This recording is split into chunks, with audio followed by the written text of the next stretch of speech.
Les Romains, on a un peu l'idée que comme ça, ils faisaient rôtir le bœuf et puis ils mangeaient comme ça. Ben non, pas du tout. Alors pour les esclaves, ouais.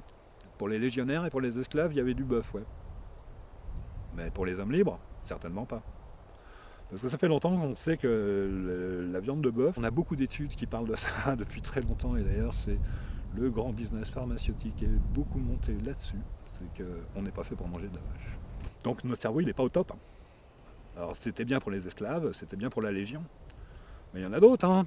C'est que les Romains ils savaient beaucoup de choses, les Romains ils savaient aussi que le blé que nous on utilise pour faire notre pain blanc, le blé des brioches, le blé comme ça, c'est un blé qui est un blé fourragé, c'est un blé à vache, c'est un blé à animaux.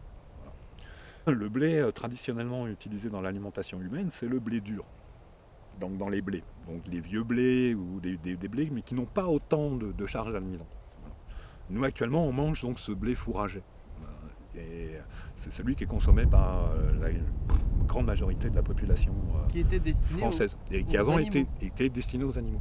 Parce que ce blé, il a une particularité, c'est que ces sucres et ces amidons vont former des chaînes qui sont très près des chaînes des opiacés.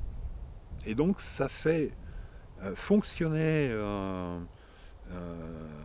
réceptacle dans le centre du cerveau qui fait que ça donne une sensation d'apaisement, de satiété, de tranquillité, de tout. Voilà. Donc le pain blanc, c'était pour la Légion. C'était pas pour l'homme libre, c'était pour le légionnaire, c'était pour l'esclave. Parce que quand il s'échappait, ben, il n'y avait pas besoin d'aller le chercher. Au bout de 15 jours, il revenait tout seul.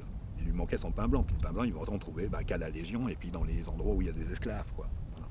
Alors, il y a plein de petits détails comme ça historiques qui sont très marrants. Hein. Il y en a plein d'autres. Hein. Donc on connaît les aliments et le comportement humain vis-à-vis de ce qu'ils mangent depuis très longtemps. Hein. Le souffle, c'est la conscience. Tout est dans le souffle, la mémoire de tout. Tu es le souffle.